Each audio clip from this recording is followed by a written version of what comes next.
Hi to everyone, my name is Filippo Martinoni, and in this tutorial I will explain you how the pass role was at the end implemented. So uh, this is just done in Striker since because of the dynamic role assignment. We have that the robot that is closer to the ball is always the striker. So if we will have a robot that is able to do the pass, it will be a striker. On the striker, so we have more state, but most important that if so if we found the ball and so on, it will come to the state attack the ball, and here as action we come to the pass. So how does it work, the pass state machine? First of all, we are in the initial state, it's a pass decision. So when we come close to the ball, so I already explained you in another video how the distance, unfortunately I have lost the file, but I can draw it very fast. So I explain you already that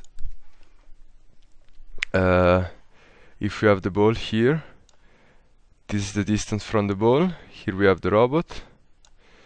We have a minimum so we have a range in which here we perform the calculation. And if we come here, so we say to the module, okay, stop with the calculation, and we take the last value of the module, and depending on what is the output of the last representation of the module that we calculate, we are going either to perform a pass or to shot to the ball. So now I'm saying if we are in this range here, so if we are in this range, and so either if we found the pass point, so make something, else just kick to the opponent goal. If we found the pass point, dependencies which kind of pass point is, so of type of pass will be performed. So if either is forward, backward or lateral, just make an action. So first we play a sound that will tell what the robot is doing. Why we do that? Because on the real robot, if we leave the robot play, we usually don't know what they are doing, but since in this case the robot will tell us, for example, forward pass to robot 1, we know what is his intention, so we can also see if what is done because we are lucky or because it's actually what the robot is supposed to do. After that we communicate to the target robot that he's where he should go to get the pass, and we go to pass front. So state pass front, we just make walk and kick to the pass coordinate. The same is for the pass lateral and kick to point goal. We have the function update that's called every time, where we calculate my distance to the ball. So we need my distance to the ball for this. Need to calculate is the function that actually tell to the module. So since we communicate to the module with this need to calculate, so if you remember, if we go in pass helper provider.c and we go in the function update, we have if calculation, and this calculation is set to true if, so first the flag continuous calculus is set to true, and if the personal data.need to calculate pass is true. So why I put this flag under the personal data? Because maybe in the future some distributed computing will be done, and therefore it could be helpful to know if a robot is already doing a lot of calculation or not. However, so dependent of this need to calculate is true or not, also the calculation will be true or false, and according to that all the calculation that are done from the module will be done or not. draw is not in the calculation in this if statement, because we want to see the draw every time, so not just if the calculation are done or not. However, if I come back to the pass now, so here we just say, okay, you need to calculate or not. So actually I'm saying if my distance so is not this case, this means that it's bigger than this, so it's bigger than this, so we are in this range. And then I'm saying if, however, you are smaller than this, so if we are inside this range, just set the flag need to calculate pass through. Then when we communicate, what we do, we just so I explained in the communication part that every robot can see the personal data of the other player. So as we wanted that to communicate, we just set the robot personal data, that he found a pass point, and what is the pass point coordinate, and what is the ID of the receiver pass, so the number of the robot that will get. After a while, however, what happened on the receiving robot? The receiving robot, there will be a function check pass, so I can define it here under pass, and we can call from everywhere between the role and the skills. So I define it here so that we have all the pass stuff together and not distributed around all the role. So, and what does it do? So it just check for every robot if it found a pass point, and in the case important is since the dynamic role assignment, robot 1 will always be the keeper, so we don't have to consider him, but you can get more information on that on the work on dynamic role assignment. So the robot will check every time if some of his teammate found a pass point. In that case, he will check what is the ID of the receiver pass. If it's the same as his number, he will play a sound. So this is just for testing, but actually we don't need it, sorry, so we can delete it.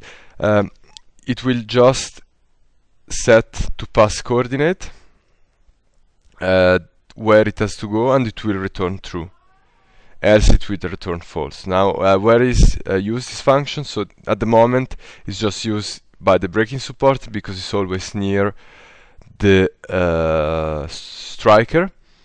Here we have so here in pass I define this pass coordinate, and this, if I define a variable here, is available and updated and so on from every other role, so that I check and it worked. Don't ask me why, but it worked. So in the breaking supporter, as I say, in the common transition I have if check pass go to receiving pass. What does it mean? It means that the common transition, I say, are call every time, so at every iteration, and if it notices that the robot, so that in this moment is the breaking supporter, is the target of the pass, it will go to the receiving pass state, and in the receiving pass state it just have to walk to the pass coordinate. So what does it do? It's the same what it's doing. So if he get the message that you are the target of the pass, just stop to do whatever you are doing and go to the pass coordinate, such that it should get the ball as soon as possible. Maybe it is possible that on the real robot should be made some modification according to what is the distance and so on, because maybe it can depend how fast is the robot to react to the ball, to this command and to come to the ball. But I didn't test that. However, in the simulator worked very well.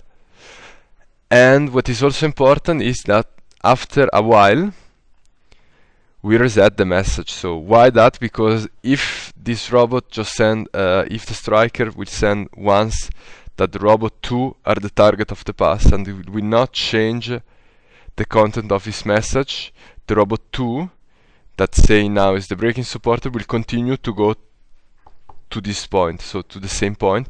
Why? Because it will because for him this condition will always be true. So somehow after some time we need to reset the message, so that once that the robot 2 in this case, so the breaking supporter, reach the receiving pass point, it will stop to walk to the point and maybe look himself around in order to find the ball and continue the action.